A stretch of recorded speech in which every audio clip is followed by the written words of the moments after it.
ton cœur et relâcher ta voix pour déclarer avec foi cette parole. Il pourvoira à tous tes besoins selon sa richesse. Alors crie-le de toutes tes forces maintenant.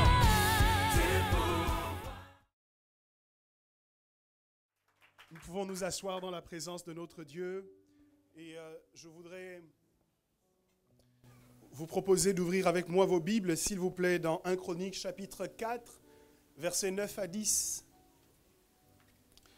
2 Chroniques chapitre 4, versets 9 à 10, ce sera notre texte de base pour notre partage de ce matin. Je veux faire la lecture maintenant. En 1 Chroniques 4, versets 9 à 10, Jabetz était plus considéré que ses frères. Sa mère lui donna le nom de Jabetz en disant « C'est parce que je l'ai enfanté avec douleur. » Jabetz invoqua le Dieu d'Israël en disant « Si tu me bénis et que tu étendes mes limites, si ta main est avec moi et si tu me préserves du malheur, en sorte que je ne sois pas dans la souffrance. » Et Dieu accorda ce qu'il avait demandé. Quelqu'un me donne un bon amen? Dieu accorda ce qu'il avait demandé, que Dieu t'accorde ce que tu lui demandes au nom de Jésus. La Bible dit qu'en Jésus, nous avons l'amen à toutes les promesses du Père. Alors je prie ce matin afin que toutes les promesses du Père soient amen dans ta vie au nom de Jésus-Christ. Il y a deux questions majeures que je voudrais porter à votre connaissance et qui justifient les choses que je veux vous dire ce matin. Des questions qui ont été soumises à Jésus-Christ et auxquelles il a dû apporter une réponse. La première, c'est que faire pour avoir la vie éternelle?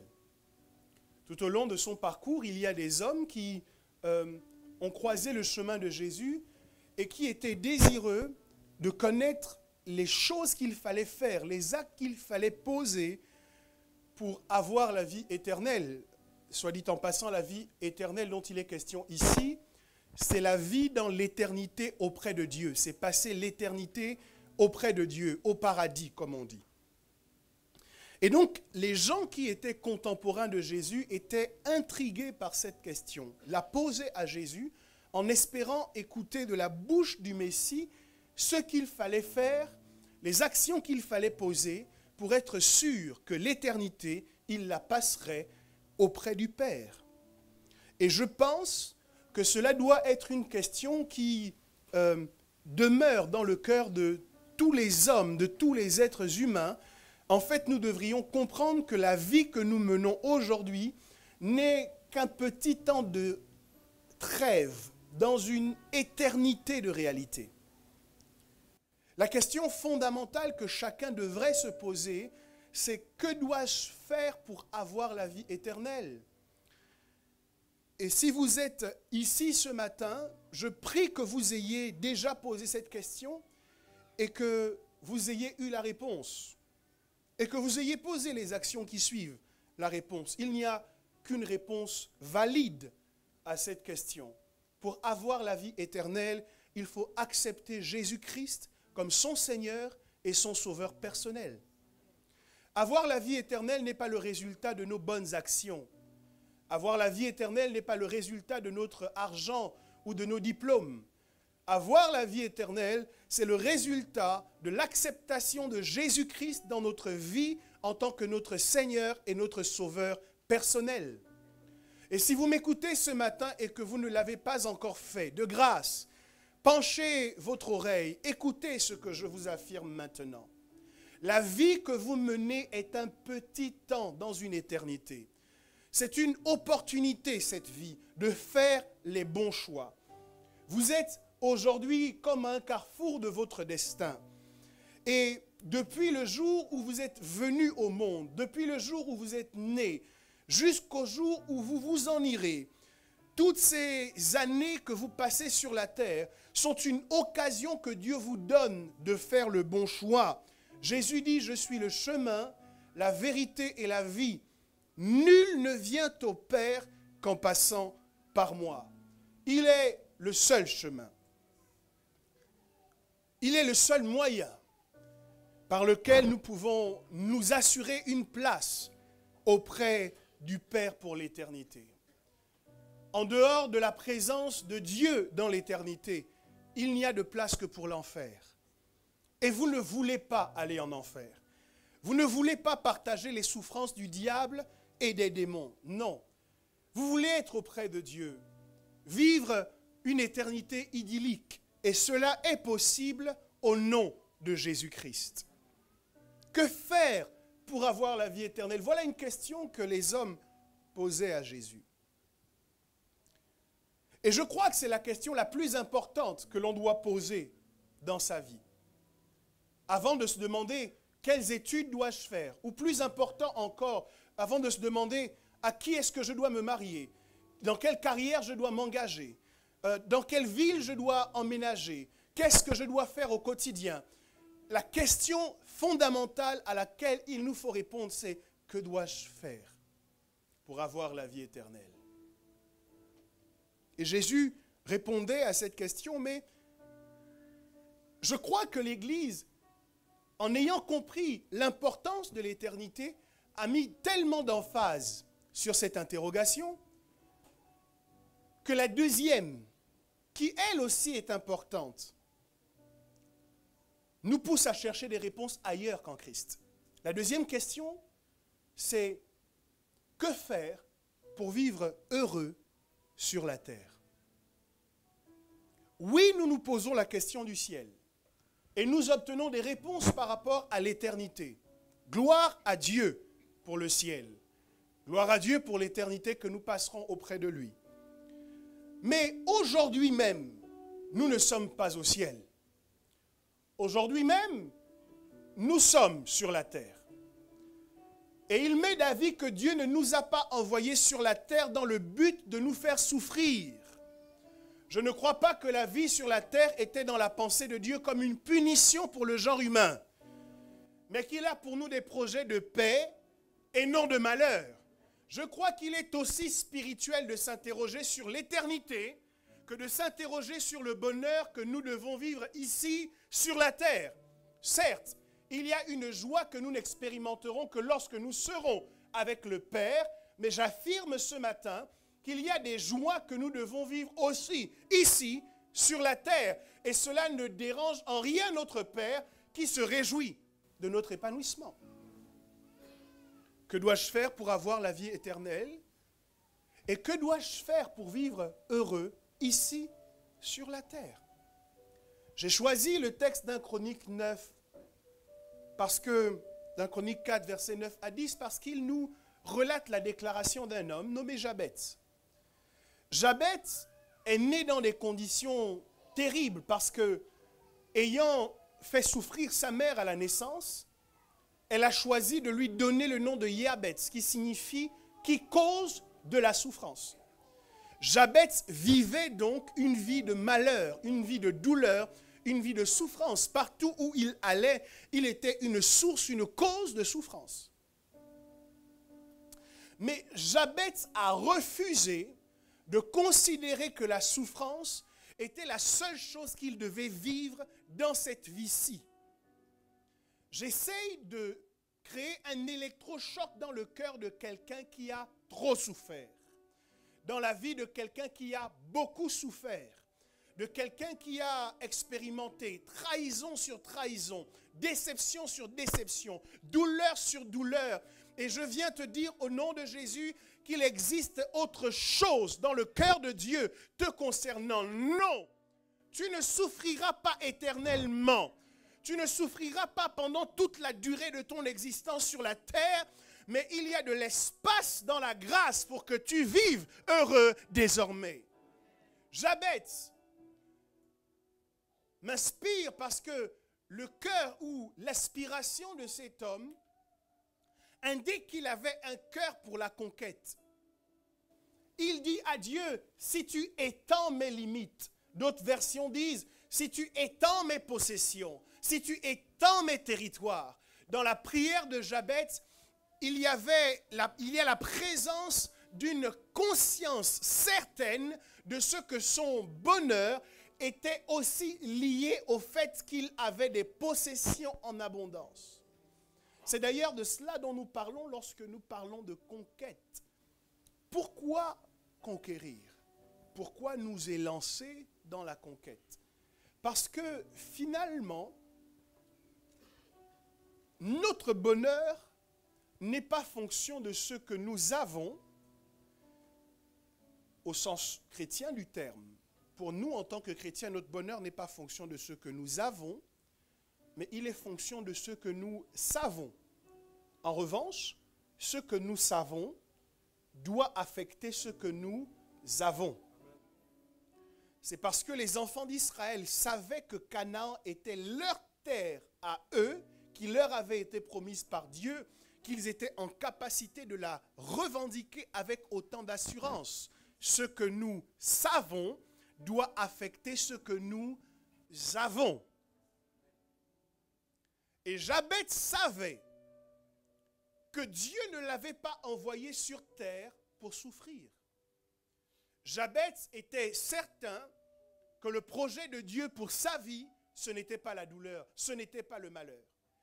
Et il a prié en disant, « Oh Dieu, si tu me bénis, si tu étends mes possessions, de sorte que je ne sois pas dans la souffrance. » Donc, il y a des souffrances qui sont causées parce que nos possessions ne sont pas étendues. Oh non, vous ne m'avez pas compris. Je dis qu'il y a des souffrances qui sont causées par le fait que nous ne possédons pas ce que Dieu nous a attribué comme possession. Il y a des malheurs que nous expérimentons lorsque nous ne bénéficions pas de ce que Dieu nous a pourtant donné. Jabez a refusé la fatalité. Jabez a refusé l'identité que les hommes lui avaient donnée. Et vous m'écoutez ce matin, vous devez prendre conscience de ce que l'identité qui vous correspond, l'identité qui vous sied, est une identité qui appelle le bonheur. Je parle de bonheur ce matin. C'est l'histoire d'un homme qui vivait dans la souffrance, mais qui par la prière a vu sa vie complètement changer et devenir bien meilleure que par le passé. Par la prière, nos vies peuvent changer. Quand nous prions, nous changeons les choses. Nous ne sommes pas obligés d'attendre le ciel pour vivre heureux si l'on en croit la déclaration de Jabez. Il y a un bonheur qui nous est réservé ici sur la terre. Et aussi certainement que la Bible répond à la première question que je vous ai présentée tout à l'heure, je crois que la Bible répond aussi à la deuxième. Que faire pour vivre heureux sur la terre? La thématique du bonheur est largement abordée dans les Écritures. C'est d'ailleurs au bonheur que Jésus a consacré l'un de ses enseignements les plus célèbres, en commençant chacune de ses exhortations par « Heureux serez-vous ». Ce matin, je viens dire à quelqu'un « Heureux seras-tu ». Je viens affirmer à un homme, à une femme qu'il sera heureux. Oh, n'en déplaise à tes détracteurs, n'en déplaise au diable et à ses démons, j'affirme que tu seras heureux. Oh, n'en déplaise aux malédictions, n'en déplaise à l'hérédité. Je confesse et je confirme que tu seras heureux. Peu m'importe la situation économique du pays dans lequel tu vis, j'atteste que tu seras heureux. Je ne sais pas quel est ton état et ta situation matrimoniale, mais je déclare et je décrète que tu seras heureux. Jésus, depuis le mont des Oliviers, a dit « Heureux serez-vous ». Et nous avons le droit de revendiquer ce bonheur auquel il nous a appelés. Jésus a dit « Heureux serez-vous ». Dis à ton voisin « Tu seras heureux ». Je ne compte pas les larmes que tu as versées hier. Je ne compte pas les lamentations que la vie t'a arrachées avant-hier. Mais je déclare dans le nom de Jésus que tu seras heureux. Tu seras heureux. Tu seras heureux. L'Esprit de Dieu me dit qu'il va remplacer tes larmes de pleurs par des larmes de joie. Tu seras heureux. À la place des cris d'amertume, il te donnera des cris d'allégresse parce que tu seras Heureux, il te remboursera tout ce que le gélec, le acile et la sauterelle ont dévoré. Il te donnera au centuple ce que tu as perdu. Tu seras heureux. Il a promis de te donner à la place des cendres un vêtement de louange. Le deuil est terminé. Les larmes sont achevées. La tristesse n'a plus de pouvoir. Son trône est renversé. Tu ne peux pas lutter contre cette joie qui commence à monter au-dedans de toi. Autour de toi, les gens te diront, mais pourquoi te réjouis-tu? Nous ne voyons pas les raisons pour lesquelles tu te réjouis. Mais tu pourras leur répondre de ma part, je veux me réjouir. Dans le Dieu de mon salut, il rend mes pieds semblables à ceux des biches. Il me fait marcher sur les lieux élevés. Quand je marche dans la vallée de l'ombre de la mort, je ne crains aucun mal, car tu es avec moi. Ta houlette et ton bâton me rassurent. Le bonheur et la grâce m'accompagneront tous les jours de ma vie. Un homme, une femme doit m'entendre ce matin. Je dis, tu seras heureux.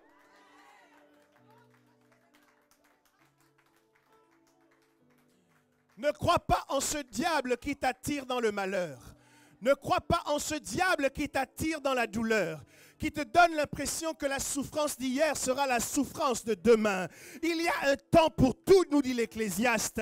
Oui, il y a un temps pour souffrir, mais il y a aussi un temps pour se réjouir. Et en tant que prophète de l'Éternel, je viens ouvrir la saison de la réjouissance dans ta vie, au nom de Jésus-Christ.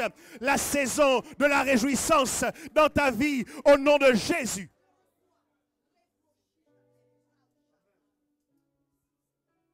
Jabez a dit, ma vie ne se conjuguera pas seulement dans la souffrance, mais il y a quelque chose de plus que Dieu m'a emmené vivre sur la terre. Il y a quelque chose de plus grand que Dieu m'a envoyé vivre sur la terre. Quelque chose de plus glorieux que Dieu m'a envoyé vivre sur la terre. My God. Je dis que de la même manière que Jésus a répondu à nos questions concernant l'éternité, il a aussi répondu à nos questions concernant le bonheur sur la terre. Comment avoir accès à ce bonheur? Éphésiens 1 au verset 3 nous affirme, béni soit Dieu, le Père de notre Seigneur Jésus-Christ, qui nous a bénis de toutes sortes de bénédictions spirituelles dans les lieux célestes. Oui, nous sommes bénis dans les lieux célestes. Et nous voulons être bénis dans les lieux terrestres. Comment faire pour que les bénédictions des lieux célestes deviennent les bénédictions des lieux terrestres? Oui, nous serons bénis au ciel. Oui, nous chanterons au ciel. Oui, nous danserons au ciel. Mais il doit y avoir un pas de danse que je peux esquisser ici sur la terre. Il doit y avoir un chant nouveau que je peux composer ici sur la terre. Il doit y avoir un cri de joie que je peux pousser ici pendant que je suis sur la terre.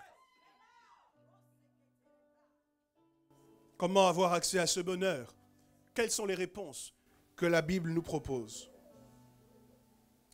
La première réalité, ou la première réponse pour vivre heureux sur la terre, je la traduis par cette phrase. Si vous ne faites rien, vous n'obtiendrez rien. Vous devez, si vous voulez être heureux sur la terre, prendre conscience de cette vérité-là.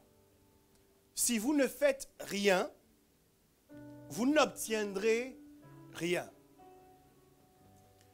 Je crois que c'est l'une des raisons pour lesquelles les gens ont des difficultés avec les chrétiens. Parce que nous sommes connus pour nos ambitions grandiloquentes. Nous sommes connus pour nos grands rêves. Nous sommes connus pour nos déclarations merveilleuses. Mais lorsque le moment de travailler arrive, nous ne sommes pas au rendez-vous. Je dis cela doit s'arrêter au nom de Jésus. Je ne veux pas vous parler à la manière d'un pasteur qui vient pour exciter vos émotions. Je ne suis pas venu ce matin dans le but simplement de vous entendre dire Amen sans que votre vie ne change à la suite de ce que vous avez entendu. Je dois vous parler la vérité au nom de Jésus.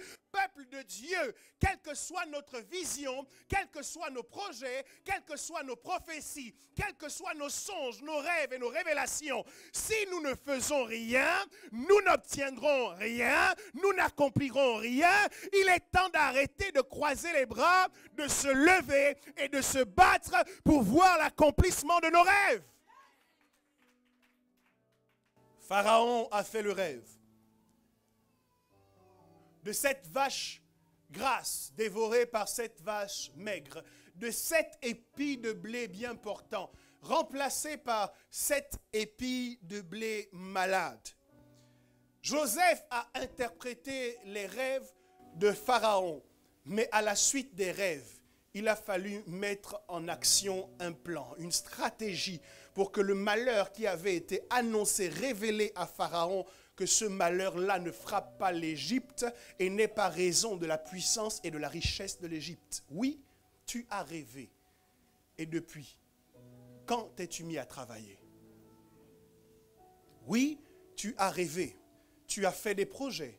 Mais quelles sont les actions que tu as mises en place pour que ces projets-là s'accomplissent? Dis à ton voisin de ma part, si vous ne faites rien, si tu ne fais rien, tu ne verras rien.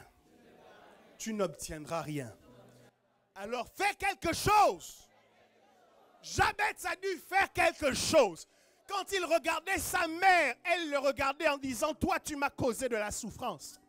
Quand il regardait ses frères, il disait, nous on te considère. Mais la considération de ses frères ne changeait pas sa situation. Jabez a dû faire quelque chose. On ne parle pas beaucoup de sa vie, mais quelques lignes dans les Écritures montrent que cet homme a posé un acte qui a changé son histoire pour toujours. Jabez a crié à Dieu, « Oh Dieu, si tu me bénis !» Quelle est la situation dans laquelle tu te trouves aujourd'hui et qui ne te satisfait pas? Pouvons-nous nous mettre d'accord, toi et moi, pour affirmer que nos plaintes ne changent rien à la situation? Pouvons-nous être en accord sur ce point au moins, que nos lamentations, nos plaintes, nos tergiversations ne nous ont pas fait avancer d'un seul pas depuis que nous avons constaté et commenté cette situation? Alors nous ne pouvons plus continuer dans le même ordre parce que les mêmes causes produisent les mêmes effets. Si nous voulons expérimenter un effet différent, un changement différent, une nouvelle conséquence, nous devons nous attaquer aux causes.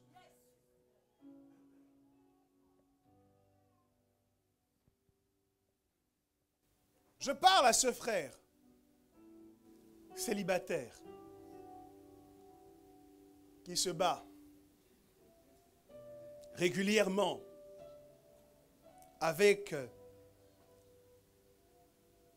son corps et qui intercède régulièrement en disant, Seigneur, délivre-moi du célibat. Que les chaînes du célibat tombent dans ma vie. Brise les liens du célibat. Et puis il a regardé une sœur dans l'église et il dit, oh Seigneur, cette sœur-là, elle est bien. Si seulement elle pouvait à son tour me regarder. Mes frères, ça fait 8 mois, 1 an, 2 ans que tu regardes la sœur en cachette et que jusqu'ici, elle ne t'a pas encore regardé. Laisse-moi te dire ceci, qui ne tente rien n'a rien. Oh, je veux réveiller des hommes dans cette maison. Il faut qu'à un moment donné, après avoir prié, tu ailles aborder la sœur et que tu fasses bien aimer, s'il te plaît. Laisse-moi t'inviter au restaurant. Mangeons ensemble et parlons un peu. Il y a des projets de paix que j'ai envie de te soumettre. J'ai envie de te soumettre à ton appréciation un plan, un projet, une ambition. Frère, qui ne tente rien n'a rien. Et à cause de ça, certains vont pleurer, n'auront plus que les yeux pour pleurer. Parce que la sœur que tu regardais depuis 2 ans sans te décider, il y a quelqu'un qui est arrivé, un rapide. Dès qu'il est arrivé, il a sauté sur le morceau. Et toi, tu as les mains sur la tête en disant, oh Dieu, tu m'as abandonné. Dieu te dit, non mon fils. Mais dans cette affaire, qui ne tente rien, n'a rien. Dieu a fait approcher Ève d'Adam. Il a fallu qu'Adam lui-même élève la voix, qu'il pointe Ève du doigt en disant, voici désormais celle qui est os de mes os et chair de ma chair. Les hommes chrétiens doivent apprendre à draguer. Ne soyez pas comme votre père. Moi, heureusement que Dieu a fait le bis pour moi, sinon vraiment, j'allais être en difficulté. Et arrêtez ce genre de drague bizarre, là où vous allez voir la sœur pour dire, sœur, le Seigneur m'a parlé. Ainsi parle l'Éternel. Tu es ma femme. Non, non, non, non, non. Sœur, si on te dit ça, dis au frère, arrête, va prendre un rendez-vous. Qui sont les bons dragueurs ici? Bon, je ne vais pas les exposer. Mais ceux qui ont de la bouteille, ceux qui ont du background dans la chose, ok, il faut chercher à aller les rencontrer et dire, bon, je suis intéressé par telle sœur. On fait ça comment? Bien-aimé, descends de ton piédestal d'orgueilleux. Tu n'es pas obligé d'être expert dans tous les domaines de la vie. Si tu ne connais pas dedans, demande.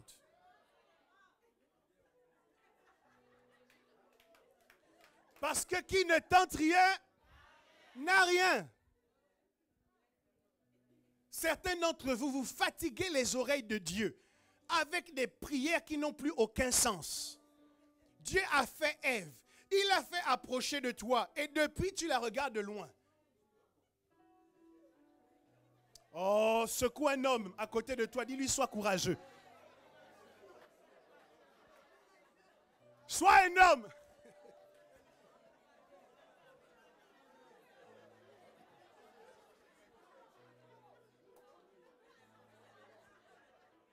Alléluia. Alléluia. Je dis alléluia. Il faut s'organiser. Il faut s'organiser pour se jeter à l'eau. Le bonheur, par exemple, qui est lié au mariage, est le résultat du fait qu'un jour, quelqu'un a fait le premier pas. Ça veut dire que quelqu'un a posé un acte. Vous dites, Seigneur, je veux être heureux, je veux connaître le domaine, le bonheur dans le mariage. Mais vous ne posez aucune action dans ce sens. Et j'ai parlé des frères, mais je pourrais aussi parler des sœurs.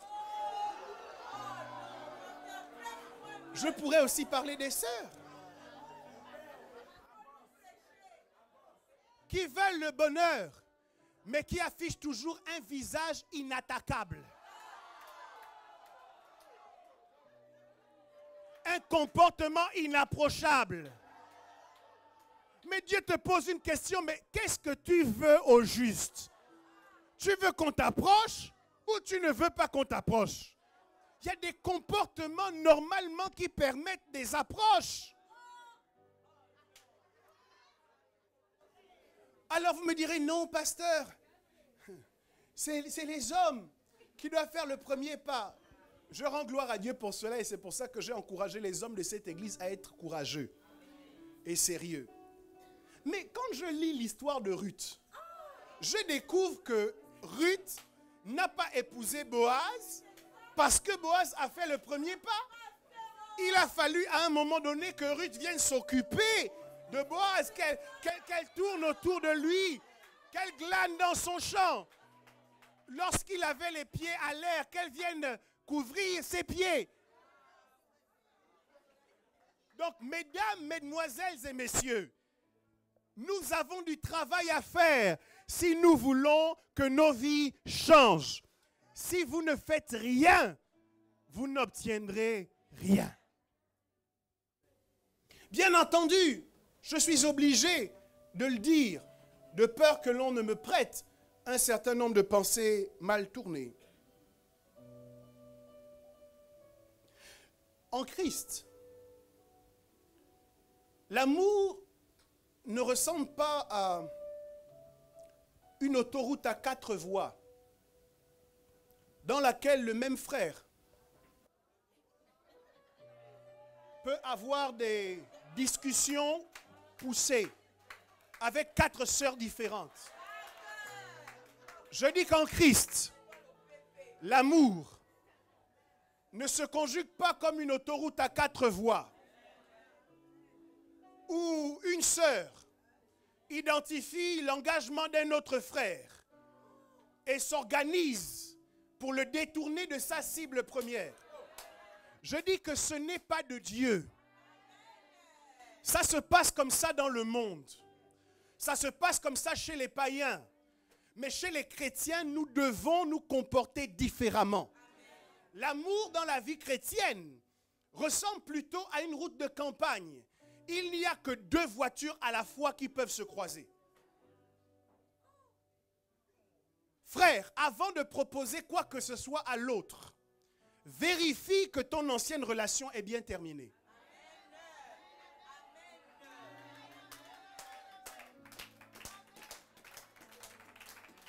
Et tant pis si vous ne me dites pas Amen.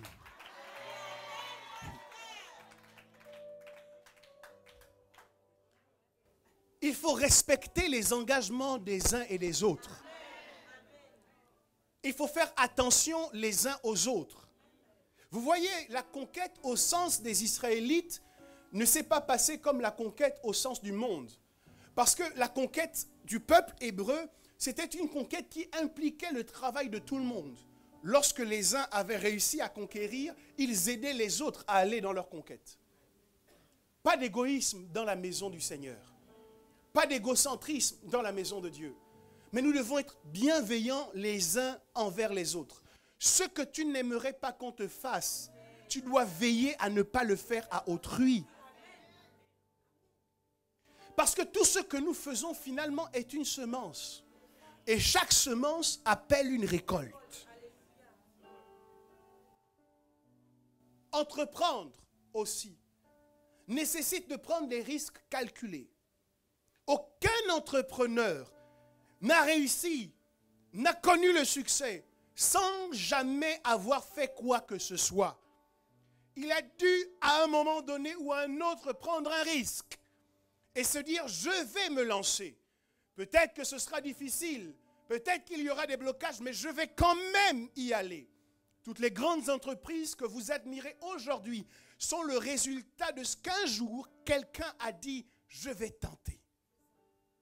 La Bible nous encourage à prendre des risques, mais des risques mesurés. Elle nous dit, jette ton pain sur les eaux, car avec le temps, tu le retrouveras. Jette l'or d'Ophir dans la poussière, et il te reviendra. Nous devons, en tant qu'enfants de Dieu, sortir de cette fausse sécurité, qui est en fait une excuse pour une stagnation permanente. Il n'y a pas de progression, s'il n'y a pas d'engagement, s'il n'y a pas d'action dans le but d'améliorer notre quotidien. Tous ensemble, nous devons nous lever et nous devons poser des actes. Les grands témoignages sont le résultat de risques qui ont été pris. Pierre n'aurait jamais pu témoigner qu'un jour dans sa vie, il a marché sur l'eau. S'il n'avait pas accepté de sortir du bateau, du confort de cette embarcation, à la voix de Jésus, pour cheminer jusqu'à lui. Les grands témoignages que nous voulons vivre sont cachés derrière les risques que Dieu nous invite à prendre. J'aimerais que tu dises à ton voisin, de ma part, n'aie pas peur de prendre des risques. Oui, parce que si c'est Dieu qui vous a appelé à les prendre, ils seront toujours couronnés de succès. La vraie question, c'est est-ce que c'est Dieu? Parce que souvent, on s'appelle soi-même. Et les risques que l'on prend dans ces conditions sont plutôt des invitations à l'échec. Mais il faut s'organiser pour poser des actions. Regarde ton voisin de ma part et demande-lui, as-tu pris des risques cette année?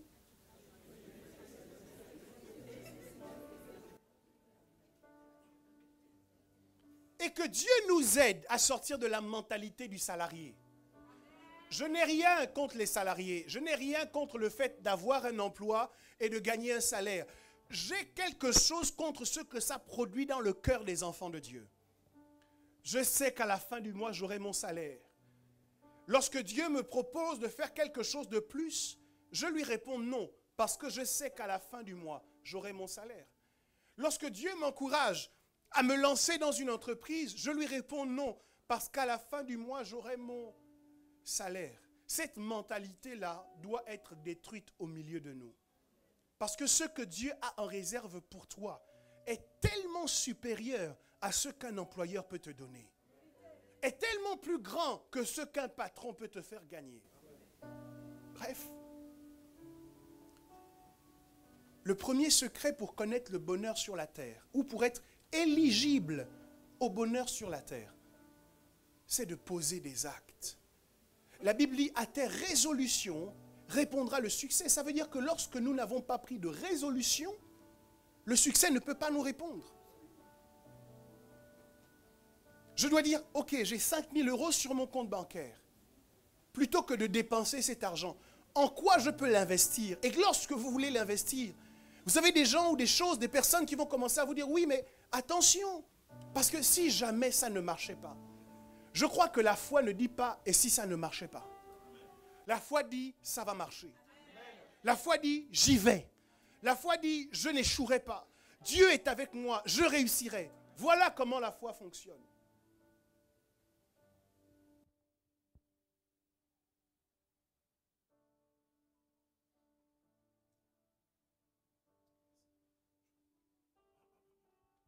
Alléluia. Et je rends gloire à Dieu parce que je rencontre de plus en plus de chrétiens qui prennent des initiatives. Qui disent, moi je crois que j'ai reçu ça. Je crois que je peux travailler dans tel domaine. Je crois que je peux faire ça pour faire avancer la cause de Dieu. Et je rends gloire au Seigneur parce que je ne vois pas beaucoup de gens qui sont des attentistes. Je prie pour que les attentistes sortent de cette attente, de cette passivité et deviennent proactifs. Mais de façon générale, dans cette église et même au-delà, je crois qu'il y a aujourd'hui un vent que Dieu est en train de souffler dans son corps, qui pousse les chrétiens à se mobiliser pour faire plus aujourd'hui que ce qui a été fait dans les générations précédentes. Les chrétiens qui se battent non seulement pour le réveil, non seulement pour que le Seigneur se glorifie par des signes, par des prodiges dans le surnaturel, mais des chrétiens qui veulent aussi impacter dans le monde naturel, dans la société. Et je crois que cet élan de cœur, ce désir que nous avons est de Dieu. Dis à ton voisin, impacter c'est de Dieu. Vouloir influencer c'est de Dieu. Et donc oui, nous faisons. Parce que nous faisons, je crois que nous obtiendrons des résultats. Mais il y a une deuxième notion, une deuxième vérité, un deuxième principe qui pour moi marche de pair avec le premier que je vous ai partagé. Et c'est le suivant. Si vous ne faites pas bien, tous vos efforts seront vains. Si vous ne faites pas bien, vos efforts seront vains. Premier principe pour être heureux sur la terre, si vous ne faites rien, vous n'obtiendrez rien. Le deuxième principe, si vous ne faites pas bien, vos efforts auront été vains. Le problème que j'ai aujourd'hui, finalement, ce n'est pas tellement est-ce que nous faisons quelque chose. C'est est-ce que nous faisons bien la chose que nous faisons. Wow.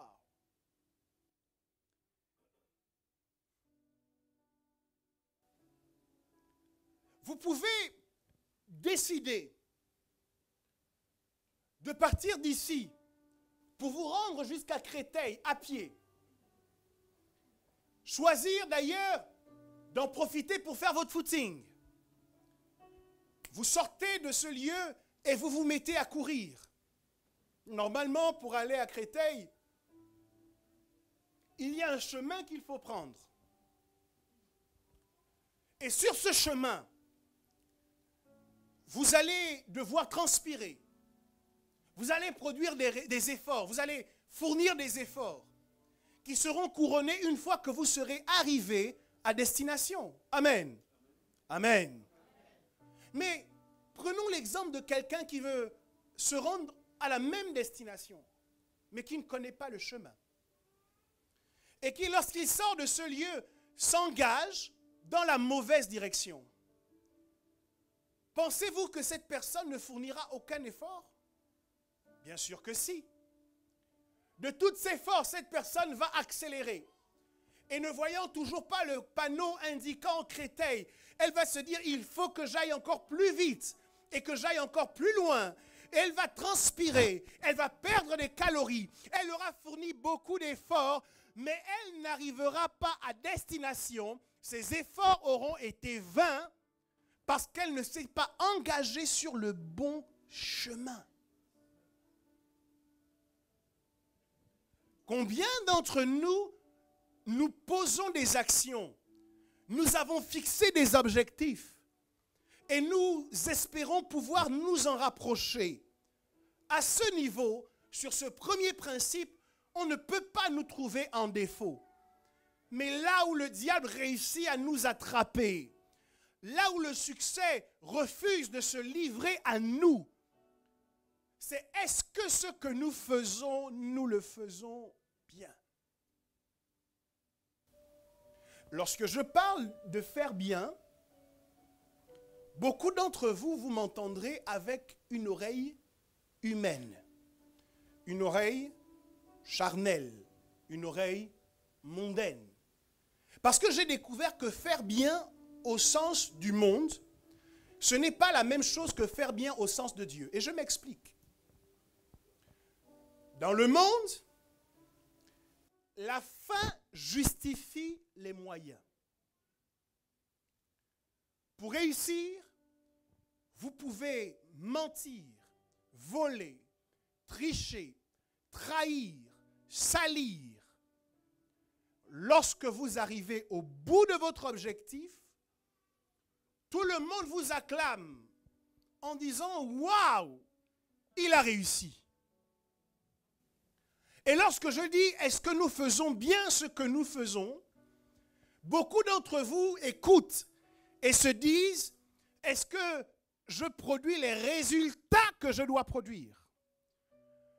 Est-ce que lorsque les gens regardent ce que je fais, est-ce que les gens trouvent que ce que je fais est bien ?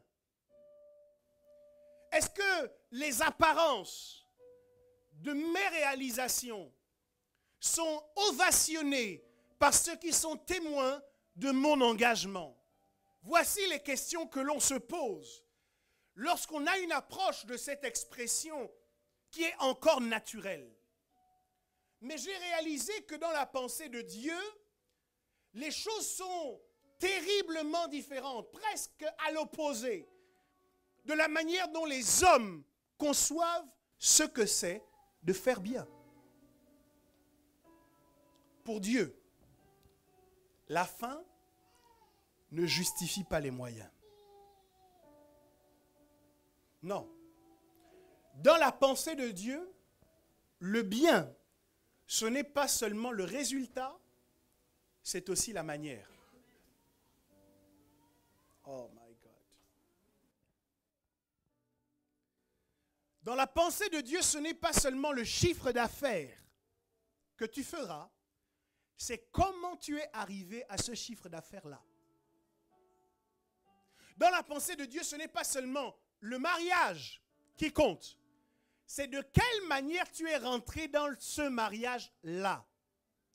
Dans la pensée de Dieu, ce qui compte, ce n'est pas le ministère que tu produis, les résultats ministériels que tu manifestes, c'est comment tu en es arrivé à manifester ces résultats-là. La fin, aux yeux de Dieu, compte au moins autant que les moyens que nous avons employés pour arriver à cette fin-là.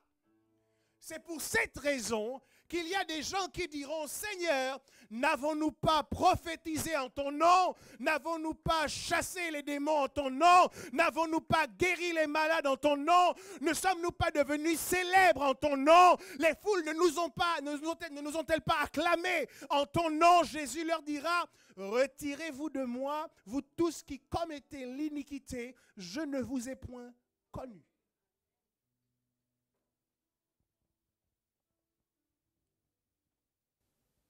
Maintenant, demande à ton voisin de ma part, est-ce que tu fais bien? Je suis content de savoir que tu fais quelque chose. Oh, je me réjouis. J'acclame le Seigneur pour toi. Oh, tu peux acclamer le Seigneur pour toi, vas-y. Gloire à Dieu parce que tu fais quelque chose. Gloire à Dieu parce que tu accomplis des choses. Mais laisse-moi te demander, est-ce que tu fais bien?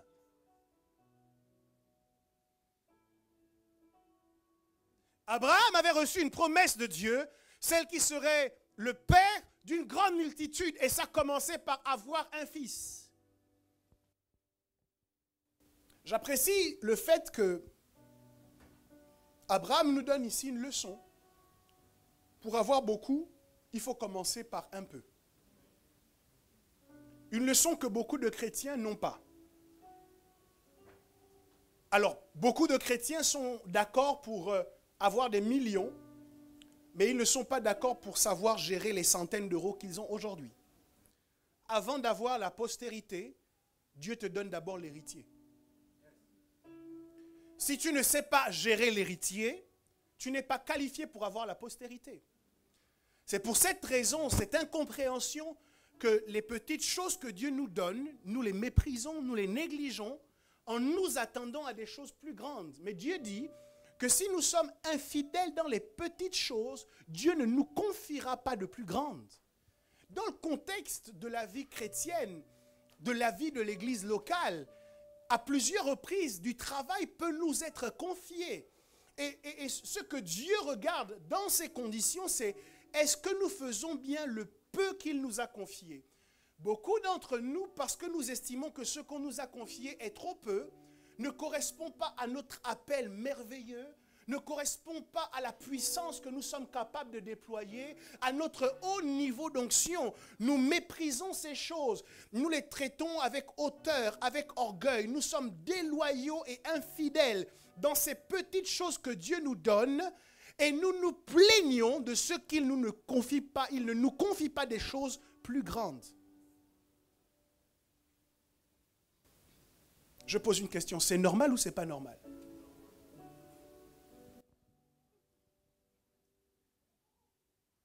Si tu ne sais pas gérer l'héritier, tu ne peux pas gérer la postérité. Si tu ne sais pas être présent à tous les programmes de l'église, il n'y a aucune chance que tu sois qualifié pour t'occuper de l'église.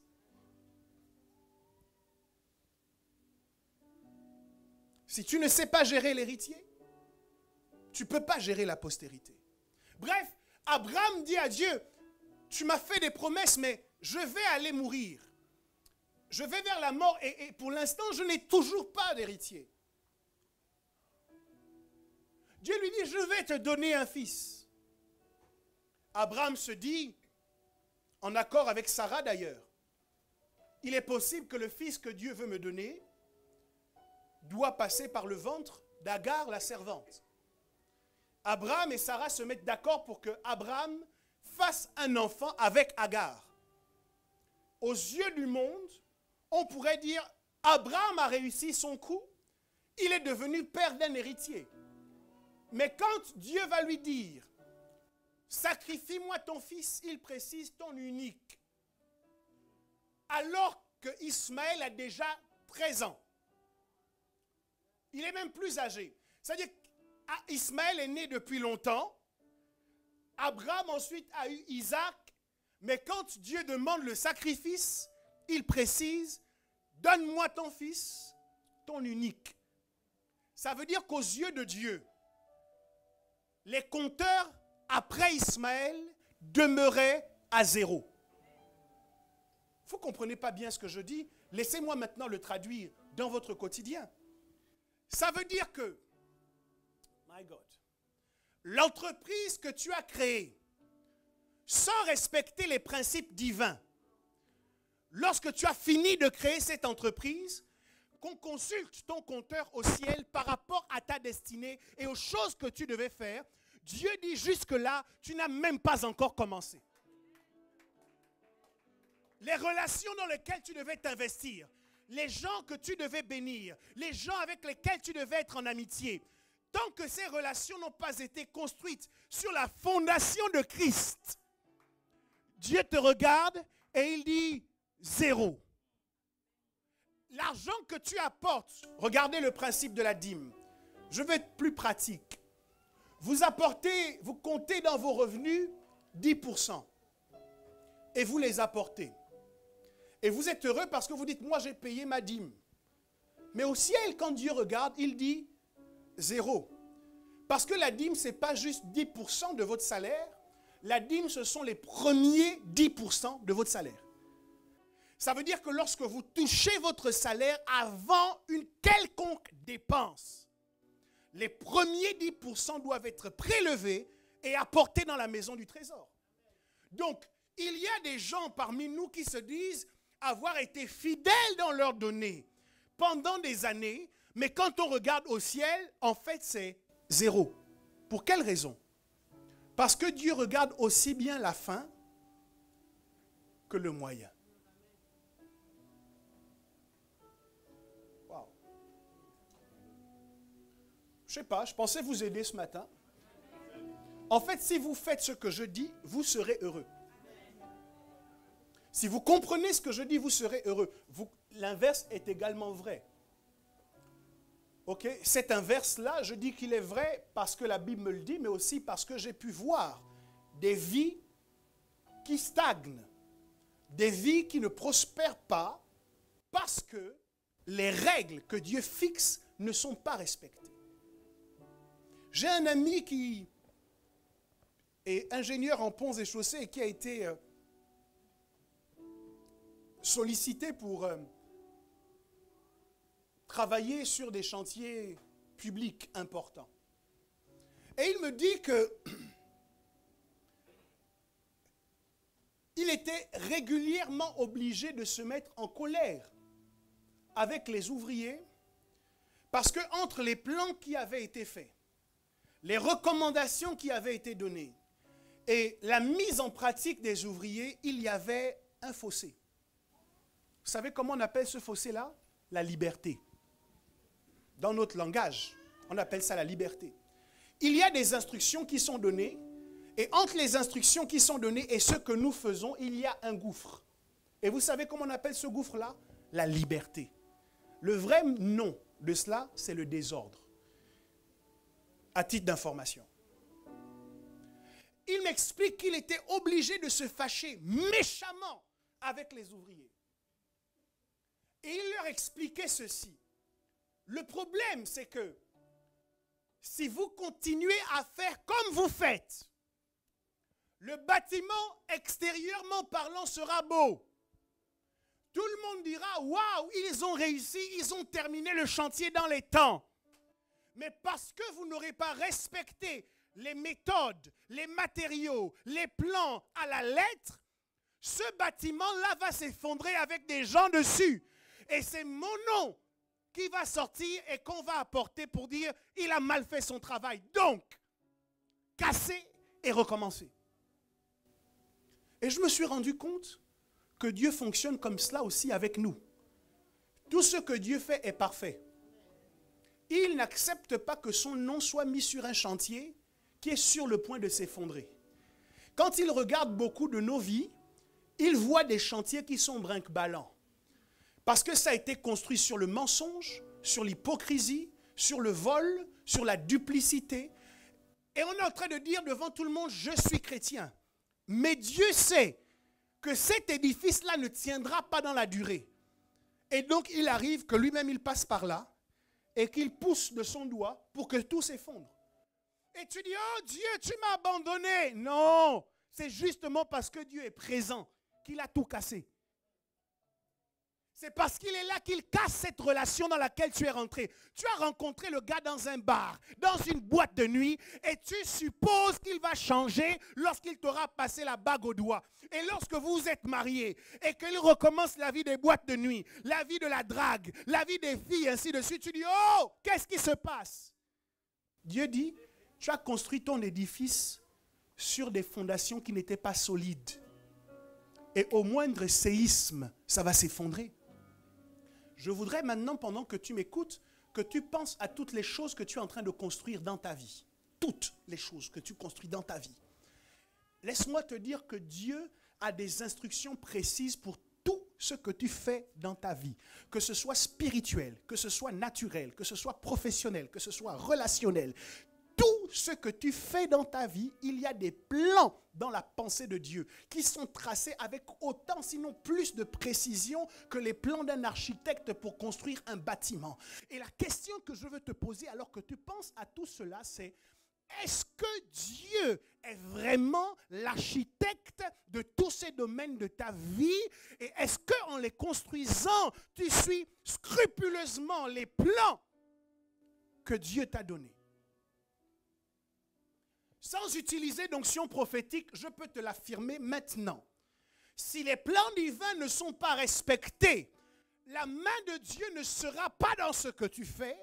Et la Bible dit que si l'Éternel ne bâtit, celui qui bâtit travaille en vain. Certes, tu travailles. Je suis témoin que tu travailles. Je suis témoin que tu transpires. Je suis témoin que tu te sacrifies. Mais si tu ne travailles pas selon le plan de Dieu, tout ton travail sera vain. Ça ressemble à quelqu'un qui joue au football. Sur le poste d'attaquant, un corner a été sifflé. Le corner est tiré. Et au moment où il veut mettre la tête pour dévier le ballon dans les buts adverses, il se rend compte que sa tête est trop courte. Et là, il lève la main. Alors, il fait un effort. C'est du travail. Et il va pousser le ballon avec sa main. Le ballon va rentrer dans les buts. Les filets vont trembler. La foule va acclamé parce que personne n'a vu. Étant loin, les gens n'ont pas bien vu qu'il a mis la main. Mais, surtout depuis que la vidéo est rentrée dans l'arbitrage, il peut même, quand il atterrit au sol, courir, faire les saltos et dire « Ouais, j'ai marqué !» Et tout le monde se réjouit avec lui. Ses collègues viennent et sautent sur lui. La réjouissance sur le terrain. Jusqu'à ce qu'on repasse le replay. Et là, cette joie vire à la tristesse. Pourtant, les gens ont acclamé. Tu me comprends? Pourtant, quand tu fais, les gens t'acclament. Tu vois, les gens t'acclament. Il y a toujours des gens, surtout ceux qui ne sont pas spirituels, qui vont te féliciter. Les gens spirituels ne te féliciteront pas pour les choses que tu bâtis en dehors de la volonté de Dieu. Ils te regarderont de loin. Ils vont te dire, bien-aimé, je t'attends à l'église. Bien-aimé, n'oublie pas Dieu. Bien-aimé, n'arrête pas de prier. Bien-aimé, ce que tu fais n'est pas bon. Bien-aimé, le mensonge et l'hypocrisie, c'est pour le monde. Toi et moi, on fonctionne dans la transparence et la vérité. Bien-aimé, ne commence pas à regarder les gens avec hauteur parce que tu gagnes un peu plus d'argent que quelqu'un ici. Bien-aimé, les gens qui sont spirituels ne te féliciteront pas. Ils te donneront des conseils pour corriger ton édifice. Mais est-ce que tu seras d'accord pour les écouter? Non. En règle générale, on va s'acoquiner avec toutes les personnes qui sont charnelles et qui nous encouragent. Oui, c'est vrai que depuis que tu fais ça, tu ne vas plus à l'église. Mais ce n'est pas grave. C'est bien quand même. Continue. Mais ces gens qui t'encouragent comme ça, ils ne t'aiment pas.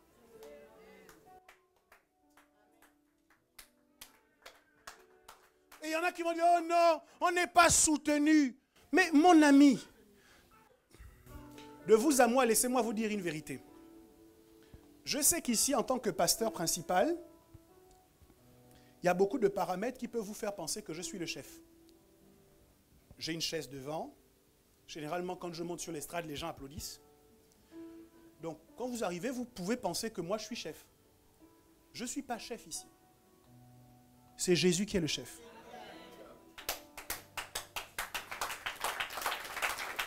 Il a dit, je bâtirai mon église. Et les portes du séjour des morts ne prévaudront point contre elle. Ce n'est pas l'église de Gélil d'Orego, c'est l'église de Jésus-Christ. Donc, je ne suis pas chef. Ça veut dire quoi, en substance? Que même si je t'aime beaucoup, j'ai des instructions d'un chef. Et je ne peux pas déroger aux instructions de ce chef-là. Une dame vient me voir en entretien pastoral. Elle me dit, pasteur, j'ai besoin que vous priez pour moi parce que je n'arrive pas à avoir des enfants. Et là, je m'apprête à prier pour elle. Je mobilise toute l'onction dont je suis investi en disant ce genre de problème. Dieu m'a donné l'autorité pour les résoudre. Je vois déjà le témoignage qui en rejaillira. Et je suis déjà dans la joie. Et avant que je ne prie, j'entends, qu'est-ce que tu t'apprêtes à faire? Demande-lui si elle est mariée. Et là, je pose la question, mais bien-aimé, tu es marié? Non, pasteur, je vis en concubinage avec un homme, ça fait 10 ans. Je voulu dire, mais tu es malade?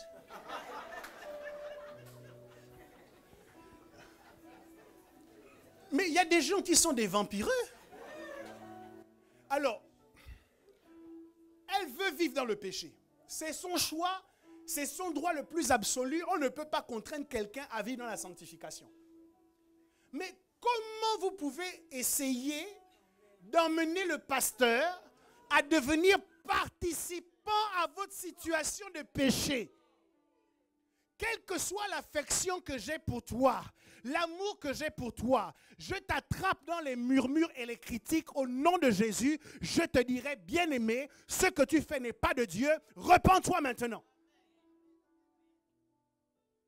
Je t'attrape dans le péché, je te dis, frère, arrête le péché, ce n'est pas bon. Oh, le pasteur, il est méchant. Non, le pasteur, il est salarié de Dieu.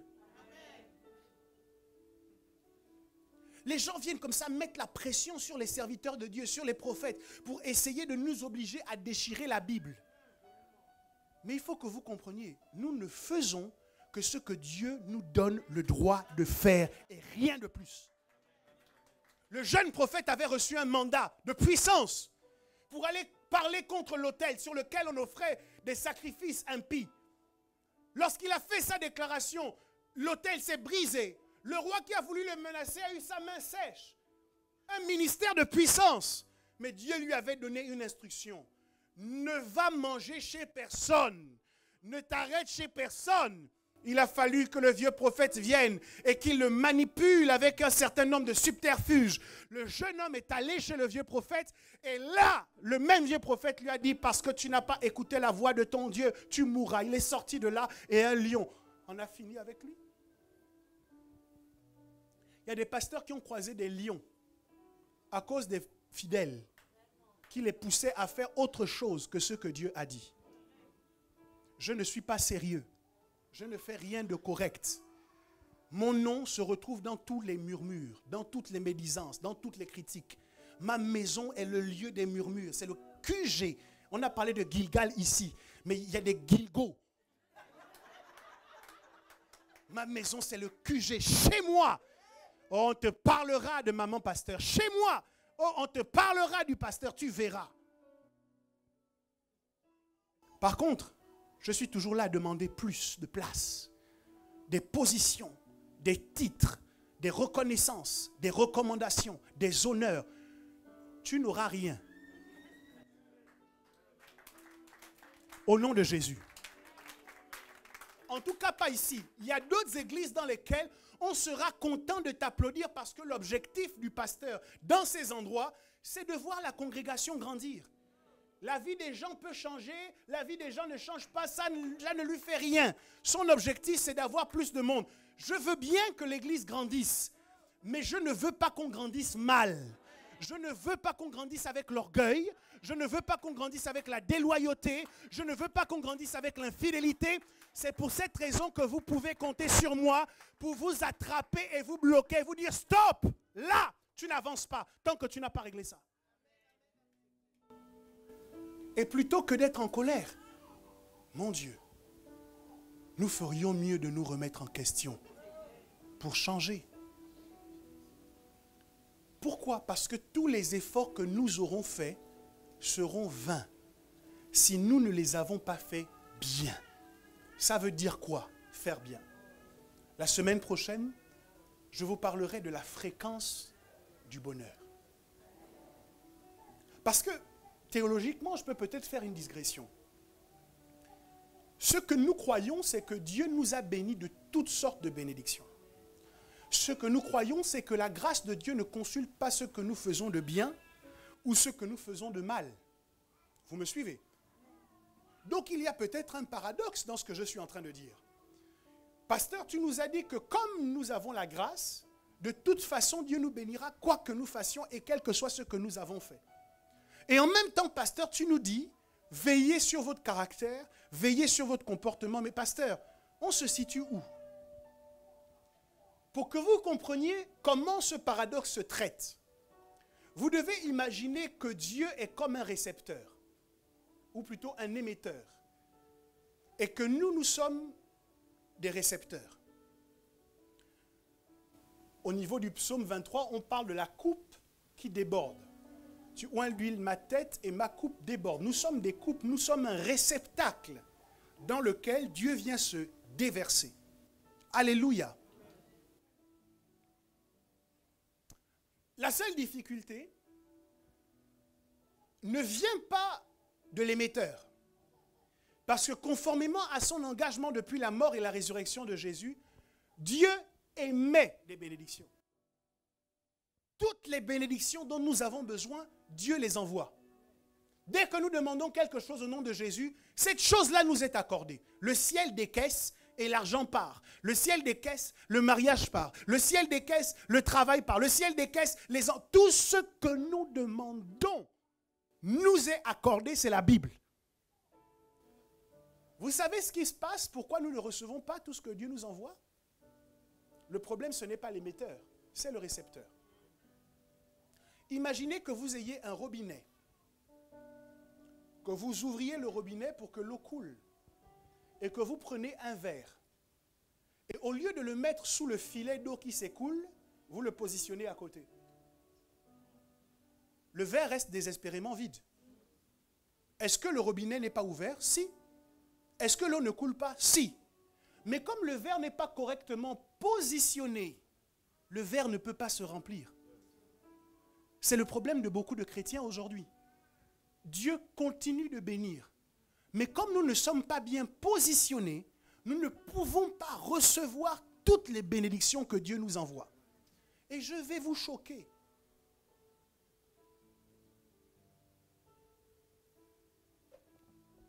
C'est que le diable se positionne mieux que nous pour recevoir les bénédictions pour lesquelles nous avons prié. Vous pensez que l'argent qu'il promet aux gens qui font un pacte avec lui vient d'où? C'est l'argent que les chrétiens ont demandé.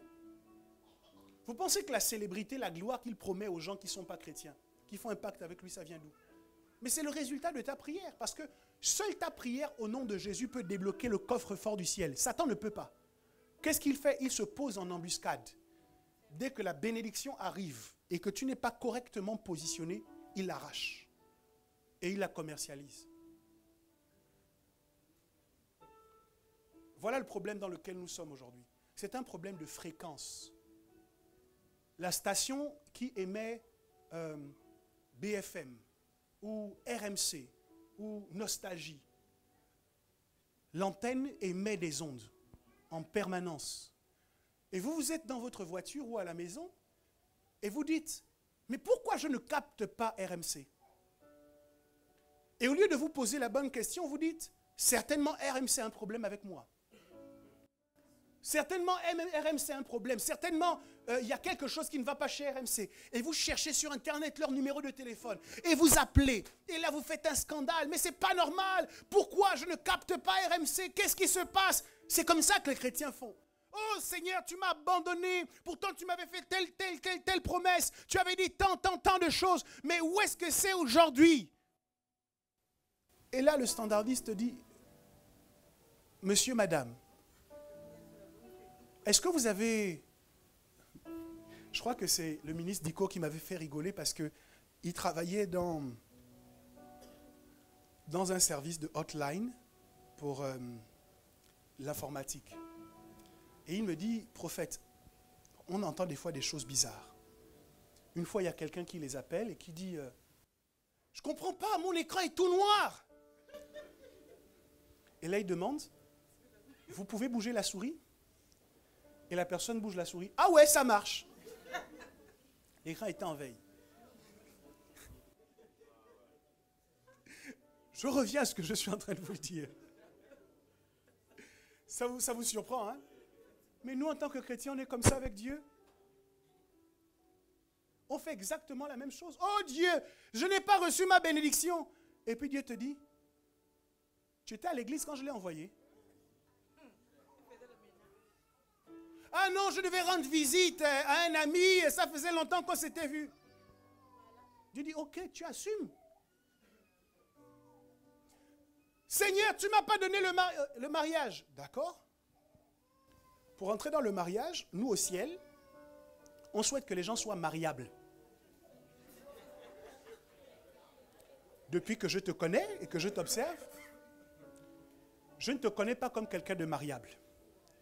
Tu es acariâtre, méchant, égoïste, colérique, violent. Je t'ai donné le temps, ça fait combien de temps tu t'es converti? Oh Seigneur, 5 ans. Oui, d'accord. Je t'ai donné 5 ans pour traiter la colère. Chaque fois que le pasteur t'a appelé pour un rendez-vous, jamais tu n'es venu. Je t'ai donné tant de temps pour traiter tel problème. Chaque fois qu'on a prêché à l'église sur ça, tu as entendu une fois et jamais tu ne t'es battu pour mettre en pratique. Donc le mariage, en vérité, il est là. Hein. On l'a envoyé depuis longtemps. Sauf qu'en ce moment, tu n'es pas à la bonne adresse.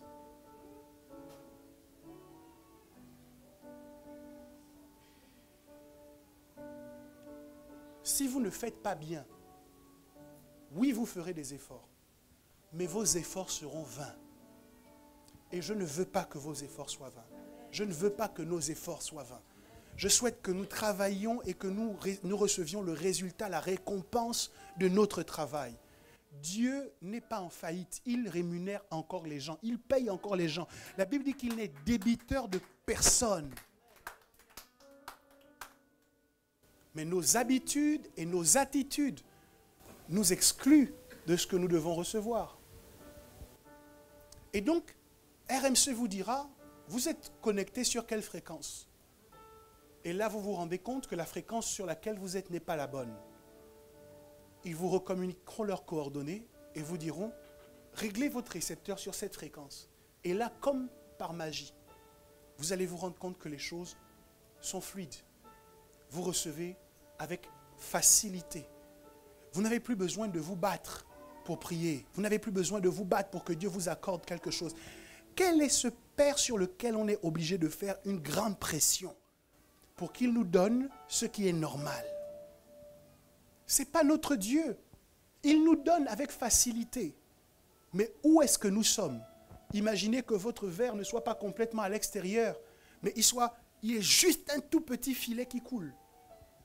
Votre verre va recevoir un peu d'eau et se remplir après très longtemps, juste parce que vous n'êtes pas bien positionné.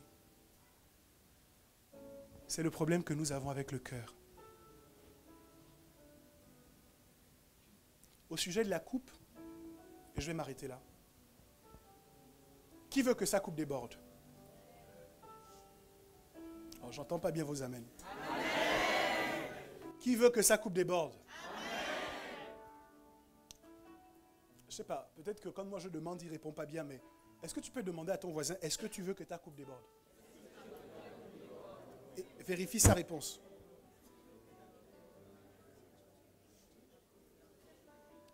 La coupe, c'est le réceptacle. La coupe, c'est l'émetteur. Mais au sujet de la coupe, il n'y a pas que le psaume 23 qui nous en parle.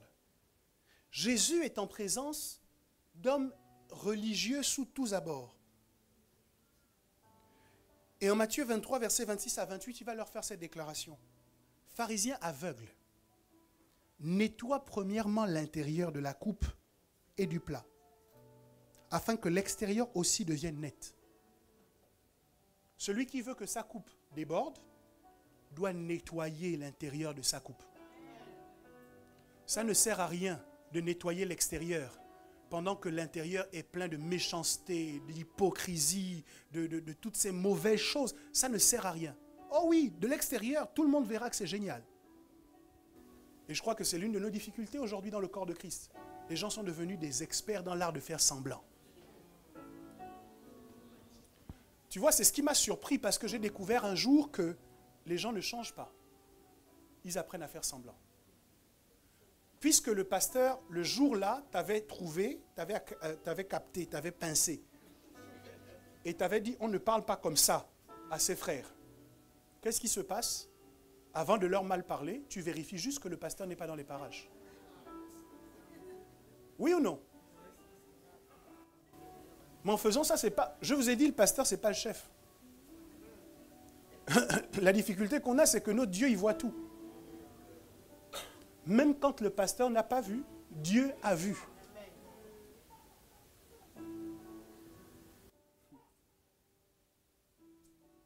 Et on se demande pourquoi on ne prospère pas. Mais la Bible dit, celui qui avoue ses transgressions et qui les délaisse obtient miséricorde.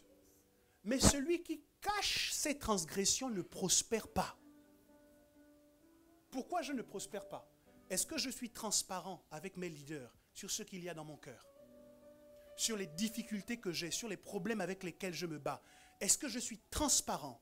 Ou j'ai juste appris à mettre un beau costume, à mettre un beau tailleur pour cacher ce qui se trouve à l'intérieur? Jésus dit, nettoie d'abord la coupe. Et l'un des problèmes que vous aurez avec moi, si je n'étais pas prophète, il n'y aurait pas de souci. L'un des problèmes que vous aurez avec moi, c'est que quand vous me parlez, j'entends souvent plus fort votre cœur que votre bouche.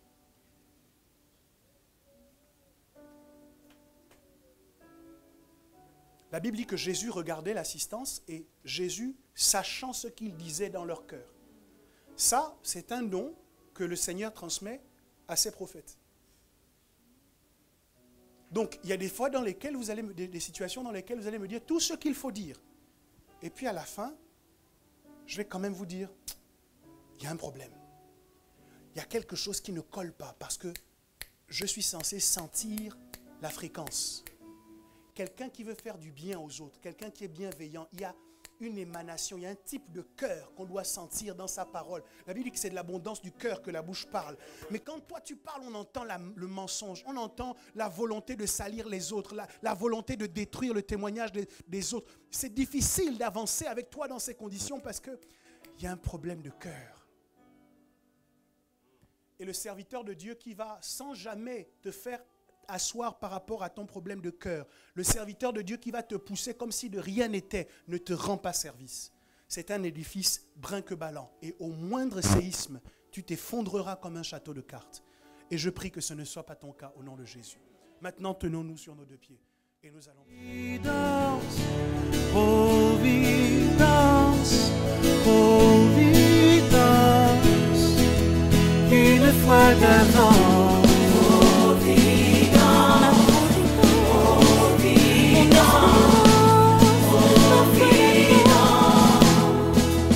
Une fois d'avant.